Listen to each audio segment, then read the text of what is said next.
कैसे सिर्फ एक शख्स ने देश भर के शेयर होल्डर्स को लगाया 4025 करोड़ का चूना। इस वीडियो में हम जानेंगे आखिर कौन था हर्षद मेहता और कितना बड़ा था उनका घोटाला। इस वीडियो में हम आपको बताएंगे about Harshad Mehta scam of 1992।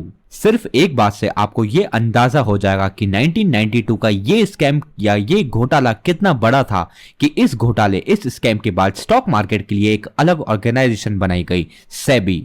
29 जुलाई 1954 राजकोट गुजरात में हुआ हर्षद मेहता का जन्म एक छोटी सी बिजनेस फैमिली में। कुछ समय छत्तीसगढ़ में बिताने के बाद उनकी किस्मत उन्हें ले आई सपनों के शहर मुंबई में। उन्होंने अपनी स्कूलिंग एंड ग्रेजुएशन अपनी कॉलेज भी मुंबई से ही करी।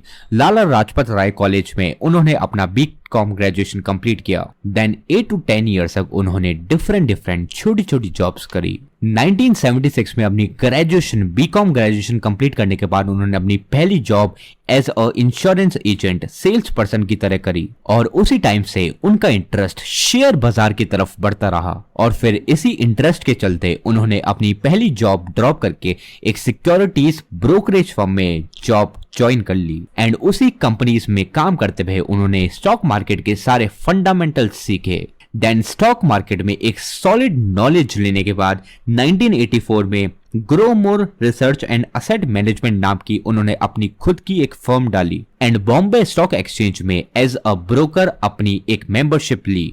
दोस्तों 1990 तक Harshad Mehta Indian stock market में एक काफी जाना पहचाना नाम बन गया था। यहाँ तक कि ये कहा जाता था कि हर्षद मेहता जिस चीज को भी छूता था वो सोना बन जाता था। एंड आपको मैं बता दूं, हर्षद मेहता की उस टाइम की वैल्यू इंडियन स्टॉक मार्केट में एक कोहिनूर से भी ज्यादा की थी। लेकिन वो कौन सा एक राज था जो खुलने पर पूरा इंडियन बैंकिंग सिस्टम हिल गया था, आपको वो जानना भी जरूरी है। एंड हर्षद मेहता का काम करने का वो कौन सा गलत तरीका था जो बाद में सबके सामने आया, चलो जानते हैं।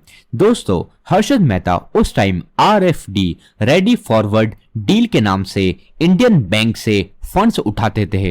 एंड RFD का मतलब होता है शॉर्ट टर्म लोन्स। इसमें क्या होता है कि जब भी कोई बैंक को फंड्स की जरूरत होती है, शॉर्ट टर्म लोन्स की जरूरत होती है, तो वो एक सरकारी बॉन्ड, गवर्नमेंट बॉन्ड को गिरवी रख के दूसरे बैंक्स को लोन्स देते हैं एंड बैंक्स अपना अमाउंट रीपे करने के बाद वापस अपने बॉन्ड्स खरीद सकते हैं। लेकिन यहाँ पर समझने वाली बात यह है कि बैंक्स लोन्स लेने के लिए एक्चुअली में कोई बॉन्ड्स नहीं देते थे, बल्कि एक बैंक रिसिप्ट इशू करते थे। सो यहाँ पर जिस बैंक को भी फंड्स की जरूरत है वो बैंक एक रिसिप्ट इशू करता था। एंड यहाँ हर्षद मेहता को इस बैंक रिसिप्ट के लूप होल की जानकारी थी, तो फिर क्या उन्होंने अपने नाम का गलत फायदा उठाया एंड ये फंड्स को इकट्ठा करने लग गए एंड इसको स्टॉक मार्केट पे इन्वेस्ट करके एक अच्छा खासा पैसा बनाने लग गए। यहाँ तक कि ऐसा बोलते हैं कि उस टाइम के दौरान 1990s के अराउंड कोई भी स्टॉक आप खरीदते हैं तो आपका प्रॉफिट तो वहां अच्छा खासा बनता है।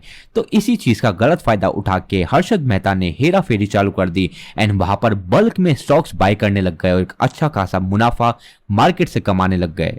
दोस्तों हर्षद मेहता बहुत ज्यादा पैसा कमाना चाहते थे स्टॉक मार्केट से एंड इसी के चलते उन्होंने फेक बैंक रिसीप्ट जारी करना चालू कर दिया एंड इसके लिए उन्होंने 2 कॉर्पोरेटिव बैंक्स को शिकार बनाया, जिनके थ्रू वो पैसा उठाकर शेयर मार्केट में इंट्राडे में एक अच्छा खासा पैसा कमा के बैंक्स को वापस वो पैसा लौटा देते थे। एंड उस समय हर्षद मेहता ने ACC नाम की एक कंपनी में इन्वेस्ट करा जिसकी शेयर प्राइस केवल 200 रुपए थी एंड हर्षद मेहता के इन्वेस्टमेंट के बाद बहुत जल्दी उसकी शेयर प्राइस हो गई 9000 रुपए एंड बहुत सारे इन्वेस्टर्स ने हर्षद मेहता का नाम जानते हुए उनके ट्रस्ट पे बहुत ज्यादा इन्वेस्टमेंट हर्षद मेहता की कंपनी में किया। दोस्तों ऐसा पहली बार हुआ था जब एक छोटा सा ब्रोकर इतना ज्यादा इन्वेस्टमेंट कर रहा है और अपने इन्वेस्टमेंट से करोड़ों रुपए कमा रहा है। एंड इसी एक सवाल ने हर्षद मेहता के अच्छे दिनों को बुरे दिन में कन्वर्ट कर दिया एंड जब उनका सच सामने आया तो पूरा इंडियन बैंकिंग सिस्टम हिल गया। हर्षद मेहता क्या करता था, वो बैंक से 15 दिन के लिए लोन्स लेता था, जहां एक बैंक से बैंक रिसिप्ट इश्यू करवा के दूसरे बैंक से फंड्स लेता था एंड उसको स्टॉक मार्केट पे इन्वेस्ट करके एक अच्छा खासा मुनाफा कमा के बैंक्स को इंटरेस्ट के साथ वो पैसा 15 दिन में लौटाता था। एंड इस स्कैम के खुलासे के बाद जिन बैंक से भी हर्षद मेहता ने पैसा लिया हुआ था उन बैंक्स ने हर्षद मेहता से अपना पैसा वापस मांगा एंड बिकॉज बैंक्स को पैसा नहीं लौटाने पर he went behind the bars. I hope इस वीडियो से आपको कंप्लीट डिटेल्स मिली होगी और अंडरस्टैंडिंग मिली होगी कैसे हुआ हर्षद मेहता 1992 का स्कैम और आखिर कैसे ऑन ग्राउंड इसका एग्जीक्यूशन करके हर्षद मेहता ने इतना बड़ा घोटाला किया इंडियन बैंकिंग सिस्टम और इंडियन शेयर होल्डर्स के साथ। Thanks for watching this video.